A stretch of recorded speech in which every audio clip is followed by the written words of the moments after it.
साढ़े ते एतराज़ किया जाता है, अहले सुन्नत दे सुन्नियां ते एतराज़ किया जाता है कि तुसी जी रबीउल अव्वल शरीफ के अंदर लाइटां क्यों लांदे हो, रबीउल नूर शरीफ के अंदर लाइटिंग क्यों करते हो।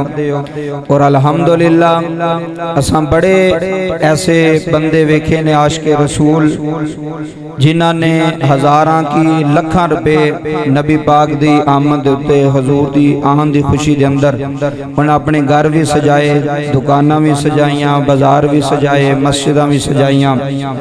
एतराज़ ये किया जाता है कि रबीउल अव्वल शरीफ के अंदर जेडे सुन्नी लाइटां लांदे ने, लखां रुपए खर्च करते हैं, वो जेडे लखां रुपए तुसीं लाइटां ते लांदे हो, किसी गरीब नूं दे छड्डो, किसी मस्कीन नूं दे छड्डो, किसी गरीब की शादी करवा दिओ। ये कुछ साडे दोस्त साडे ते एतराज़ करते हैं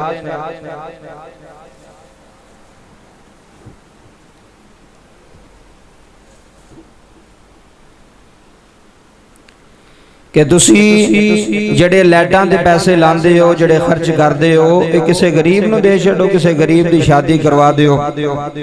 ते मैं इहदे विच दो तीन बातां तुहाडे सामने पेश करनियां ने, बड़ी तवज्जो नाल समात फरमाया जे। पहली बात यह वे कि महीने दे अंदर, इधर तवज्जो फरमाया जे, साल दे अंदर 12 महीने ने और 12 महीनों के अंदर एक महीना मिलादुन नबी शरीफ का महीना है, जिन्हों रबीउन नूर शरीफ किया जाता है।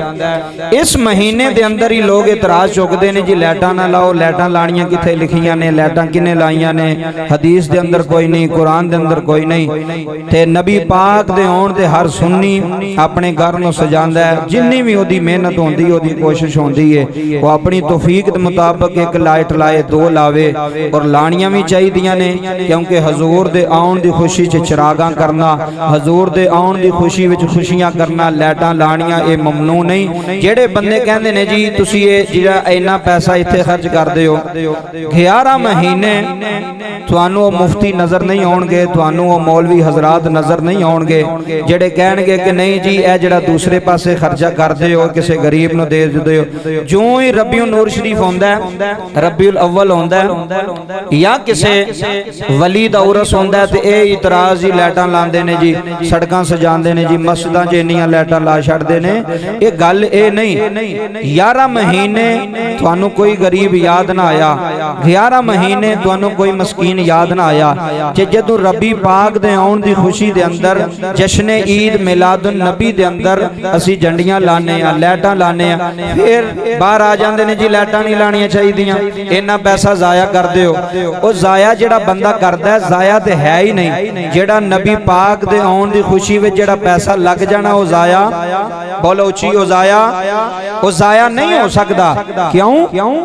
असी किसी दुनियादार वास्ते पैसे नहीं लाए, असी किसी MNA वास्ते, MPA वास्ते, चेयरमैन वास्ते पैसे नहीं लाए, असी उस नबी दे आउण दी खुशी विच लाइटां ला रहे हैं जेड़ा कायनात वास्ते रहमत बन के आया है। और अगले दिन मैनू बंदा दसदा पिया सी, कहंदा कारी साहब सुन्नियां नूं अल्लाह ने जे माल दिता है ना, तो सुन्नी गरीबां दी मदद भी करदे ने, सुन्नी यतीमां दी मदद भी करदे ने, सुन्नी गरीबां दी बेवा दी मदद भी करदे ने। ये नहीं कि असीं सिर्फ मिलाद ते खर्च करने आ। वो मैनू दसन दिया सी कि इलाके दा नाम लैण दिया सी, मैं इलाका नहीं दसना, बंदा नहीं दसना। कहंदा कारी साहब वो एडा आशिके रसूल है, पूरा पिंड सजांदा है, साडे कोल ते 2 लाइटां नसीब नहीं होंदियां। वो नबी दी आउण दी खुशी विच ये दिल दी गल है, अंदर दी गल है कि तेनू मुहब्बत किन्नी हजूर दे नाल। सारे पिंड ते लाइटां लवाणियां फ्री, किसे कोल 1 रुपया नहीं लेना। ते कहंदा कारी साहब जदों 12 रबीउल अव्वल शरीफ 11 ते 12 दी दरमियानी रात, सुनियो गल, 11 ते 12 दी दरमियानी रात होंदी है ना, वो बंदे नूं अल्लाह ने इन्ना दिता है, इन्ना दिता है, और वो खर्च भी करदा है। ओ नबी पाक दे आउण दी खुशी विच 11 ते 12 दी दरमियानी रात, विलादत वाली रात, ओ 63 60 ते 3 63 गरीब बच्चियां दे निकाह करवांदा है।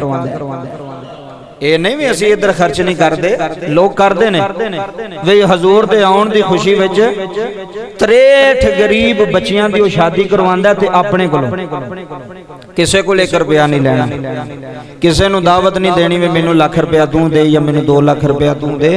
63 ਗਰੀਬ ਬੱਚਿਆਂ ਦੀ ਸ਼ਾਦੀ ਕਰਵਾਣੀ ਹੈ, ਉਹਨਾਂ ਨੂੰ ਸਮਾਨ ਵੀ ਦੇਣਾ ਹੈ, ਅੱਛੇ ਤਰੀਕੇ ਨਾਲ ਉਹਨਾਂ ਦੀ ਰੁਖਸਤੀ ਕਰਨੀ ਹੈ। ਮੈਨੂੰ ਈਮਾਨਦਾਰੀ ਨਾਲ ਦੱਸੋ, ਅਸੀਂ ਕਦੋਂ ਮਨਾ ਕੀਤਾ ਵੀ ਕਿਸੇ ਗਰੀਬ ਨੂੰ ਨਾ ਦੇਵੋ? ਅਸੀਂ ਕਦੋਂ ਮਨਾ ਕੀਤਾ ਕਿ ਕਿਸੇ ਯਤੀਮ ਨਾਲ ਨਾ ਕਰੋ, ਕਿਸੇ ਬੇਵਾ ਨਾਲ ਕਰੋ? ਲੇਕਿਨ ਅਸੀਂ ਆਨੇ ਆ ਉਹ ਜੇ ਗਰੀਬ ਨੂੰ ਯਤੀਮ ਨੂੰ ਵੀ ਸ਼ਾਨ ਮਿਲੀ ਹੈ ਤੇ ਜਿਹਦੇ ਆਉਣ ਤੇ ਸ਼ਾਨ ਮਿਲੀ ਹੈ ਉਹਦੇ ਆਉਣ ਤੇ ਵੀ ਤੁਸੀਂ ਇਤਰਾਜ਼ ਕਰਦੇ ਹੋ। ਹਜ਼ੂਰ ਦੇ ਆਉਣ ਦੀ ਖੁਸ਼ੀ ਵਿੱਚ ਲਾਈਟਾਂ ਲਾਉਣ ਤੇ ਇਤਰਾਜ਼ ਕਰਦੇ ਹੋ। ਬੰਦਾ ਐਵੇਂ ਗਫਲਤ ਕਰ ਜਾਂਦਾ, ਪਰ ਗਫਲਤ ਬੰਦੇ ਨੂੰ ਕਰਨੀ ਨਹੀਂ ਚਾਹੀਦੀ। ਗਫਲਤ ਬੰਦੇ ਨੂੰ ਬੜੀ ਦੂਰ ਤੱਕ ਲੈ ਜਾਂਦੀ ਹੈ। ਇਨਸਾਨ ਨੂੰ ਗਫਲਤ ਨਹੀਂ ਕਰਨੀ ਚਾਹੀਦੀ। ਜਿਹੜਾ ਉਹ ਕੰਮ ਕਰਦਾ ਉਹਨੂੰ ਚਾਹੀਦਾ ਕਿ ਉਹ ਕੰਮ ਕਰਦਾ ਰਵੇ ਅੱਲਾ ਔਰ ਉਸਦੇ ਰਸੂਲ ਦੀ ਖੁਸ਼ੀ ਵਾਸਤੇ, ਉਹਦੀ ਖੁਸ਼ਨੂਦੀ ਵਾਸਤੇ ਔਰ ਨਬੀ ਪਾਕ ਦੇ ਆਉਣ ਦੀ ਖੁਸ਼ੀ। ਬੜੇ ਬੜੇ ਆਸ਼ਕ ਰਸੂਲ ਮੈਂ ਵੇਖੇ ਗਰੀਬਾਂ ਨੂੰ ਵੀ ਦਿੰਦੇ ਨੇ, ਯਤੀਮਾਂ ਨੂੰ ਵੀ ਦਿੰਦੇ ਨੇ, ਲਾਈਟਾਂ ਵੀ ਲਾਉਂਦੇ ਨੇ। ਤੁਹਾਨੂੰ ਜਿੰਨੀ ਵੀ ਤੌਫੀਕ ਹੈ ਤੁਸੀਂ ਕਰੋ। दिखावे वास्ते नहीं करना, रियाकारी वास्ते नहीं करना, किसी को खुश करने वास्ते नहीं करना। असी जो भी करना है अल्लाह और उसके रसूल की खुशी वास्ते करना है। इस वास्ते लाइटां लानियां कोई मना नहीं, लाइटां लानियां चाहिए ने। इन्हें भी लाइटां ना लाओ तो गरीबां नूं दे छड्डो, गरीबां नूं भी दवो, वो अपनी जगह ते गरीब ने, यतीमां नूं भी दवो अपनी जगह ते ने। हजूर दे आउण दी खुशी करनी चाहिए। अगला सवाल